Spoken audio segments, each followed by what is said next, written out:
All right, Alexander, let's talk about the military situation in Ukraine. And the situation in Pakarovsk is going very bad for the Ukraine military. Um, I didn't think Pakarovsk was going to collapse this quickly, but it looks like it is collapsing very quickly. It looks like Russia has almost surrounded, encircled Pakarovsk. Um, a terrible situation in Seversk. I believe Kupiansk as well. And you have the situation developing in Kherson in the south with the Russian fabs destroying the bridge in the south, which has many people believing that the Russian military is about to do something in that direction, so some sort of an offensive in that direction as well, where there are, from, if you go by the reports, 100,000 to 150,000 Russian troops just in the south. So, I mean, 4 or 5 different areas on the front line where Russia is advancing in all those areas at a much faster rate than anyone had imagined. Yes, and I think that's where we really need to start, because this is very much apparently classical Russian strategy. Instead of concentrating your main blow in one place, which is what Westerners like to do, the blitzkrieg breakthrough, like the one that was tried during Ukraine's own August 2023 offensive, if you remember, when they tried to break through to the Sea of Azov and they concentrated their attack in a few places. What the Russians do instead is that they put the pressure everywhere simultaneously on the front lines, at every single point. So you're absolutely right. Siversk, the Russians have broken through, apparently, to the very, very outskirts of Siversk. They've managed, apparently, to capture a small town called Torske, which is located to the west of Siversk. It looks as if Siversk is gradually being encircled. There's a place called Liman, or Krasny Liman, as the Russians call it, a bit to the west still. That is now threatened. Kupiansk, there's a major battle going on there. This is the place, one of the places which Ukraine recaptured in its Kharkov counteroffensive in 2022, but apparently the Russians are now fighting inside Kupiansk, and the Ukrainians are saying there's only one small road left to keep their troops resupplied there.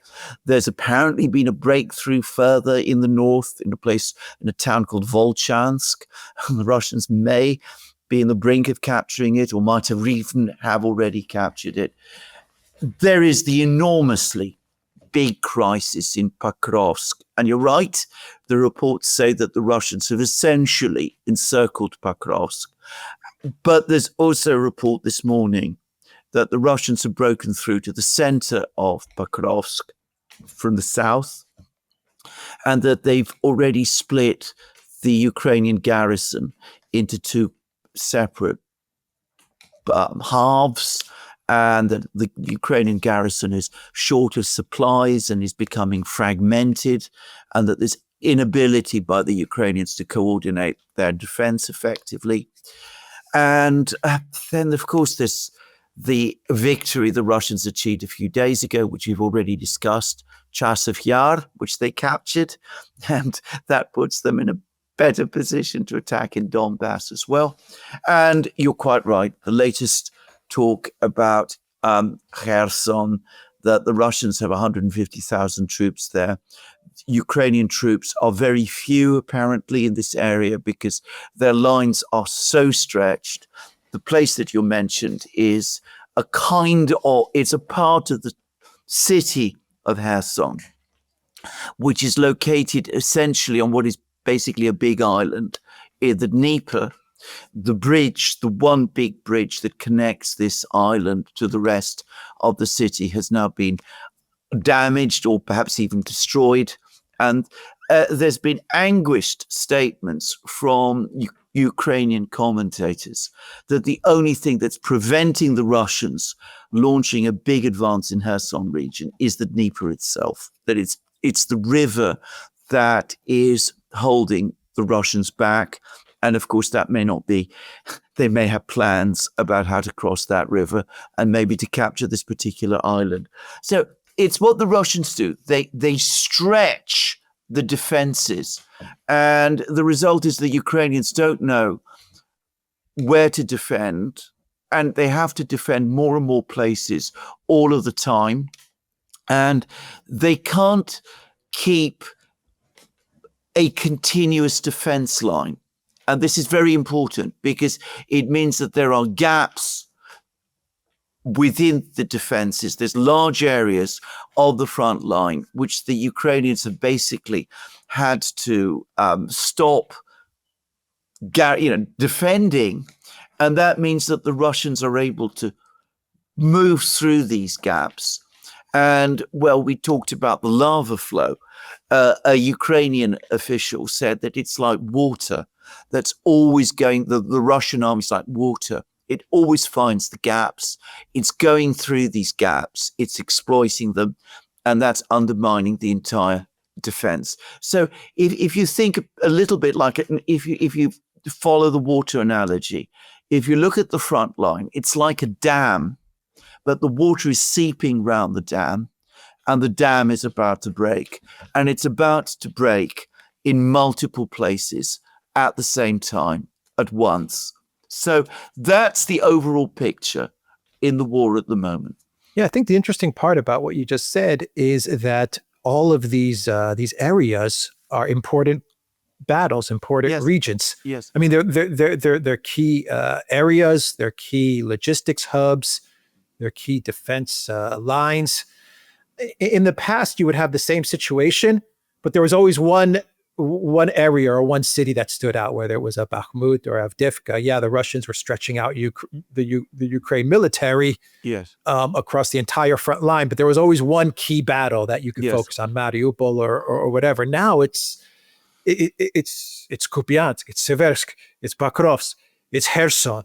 I mean, these are all key areas, and we haven't even talked about Sumy or in the north part either, or Kharkiv, or the drones and the missiles that are hitting Odessa, or hitting Kiev almost on a daily basis.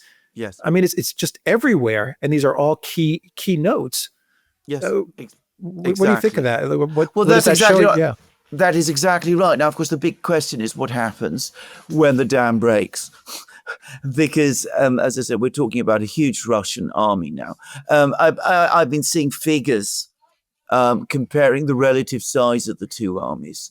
And the Russians now outnumber the Ukrainians very, very considerably in terms of numbers of men. And, of course, they outnumber the Ukrainians in pretty much everything else. Bombs, drones, shells, guns, artillery, tanks, you name it. They have the advantage. So what happens when the dam breaks? Well, we discussed recently the Ukrainian attempt to create the Surovikin line, their own version of the Surovikin line to the west of these places. But there's now been a commentary by a very competent, though very pro-Ukrainian analyst called Michael Kaufman.